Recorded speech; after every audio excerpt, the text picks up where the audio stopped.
হাসিনা বিগত 7-8 বছরে গণ অধিকার পরিষদকে কিনতে পারে নাই, দমাতে পারে নাই। আগামীতেও কোন রাজনৈতিক দল গণ অধিকার পরিষদকে আটকাতে পারবে না। এখন আমরা সংস্কারের নামে শুভঙ্করের ফাঁকি দেখতে পাচ্ছি। আমরাই সেই গণঅভ্যুত্থান সৃষ্টির বীজ 2018 সালে বপন করেছিলাম, বিধায় 2024 সালে এসে একটি সফল গণঅভ্যুত্থানের মাধ্যমে আমরা বিগত 17 বছরের ফ্যাসিস্ট দুঃশাসনকে বাংলাদেশ থেকে উৎখাত করতে সম্মত হয়েছি।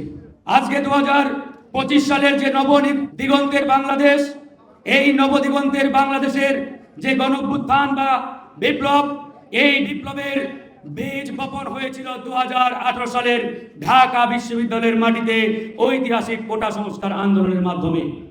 আমরাই সেই গণঅভ্যুত্থান সৃষ্টির বীজ 2018 সালে বপন করেছিলাম, বিধায় 2024 সালে এসে একটি সফল গণঅভ্যুত্থানের মাধ্যমে আমরা বিগত 17 বছরের ফ্যাসিস্ট দুঃশাসনকে বাংলাদেশ থেকে উৎখাত করতে সম্মত হয়েছি।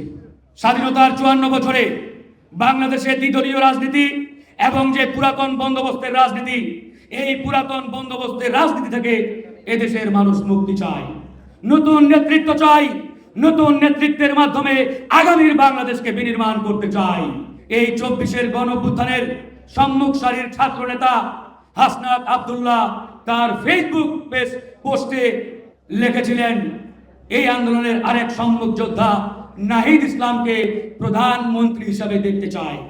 আমরা তার এই আকাঙ্ক্ষাকে সাধুবাদ জানিয়েছি, ধন্যবাদ জানিয়েছি, কারণ এই আকাঙ্ক্ষা তৈরি করেছে 2018 সালে গণ অধিকার পরিষদ।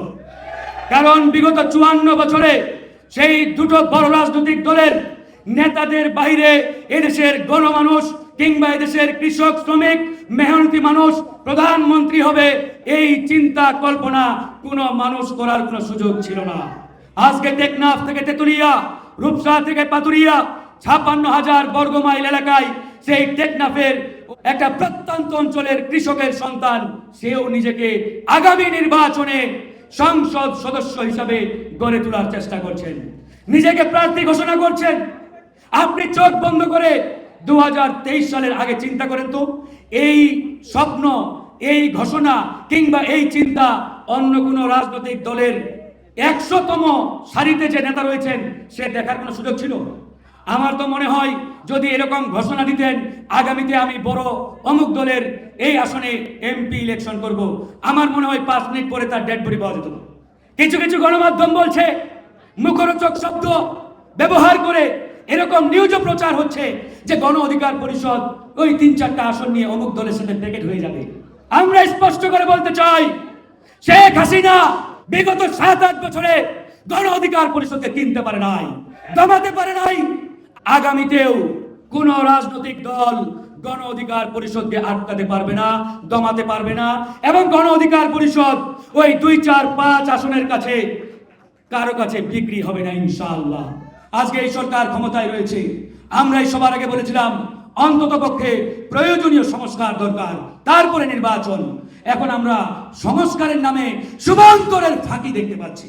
কমিশন করেছে, কিন্তু কমিশনে এমন এমন ব্যক্তিদের যুক্ত করেছে যারা আওয়ামী ফ্যাসিবাদের আমলে সুবিধাভোগী ছিলেন। আওয়ামী লীগের আমলে একটা হামলা মামলার দাগ এসব উপদেষ্টার গায়ে লাগে নাই।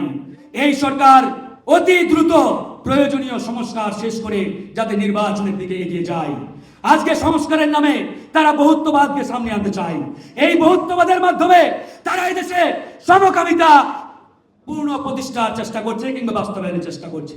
ইনশাআল্লাহ গণ অধিকার পরিষদ একজন নেতা কর্মী বেঁচে থাকতে এই সমকামিতার নামে বহুত্ববাদকে বাস্তবায়ন হতে দেবে না।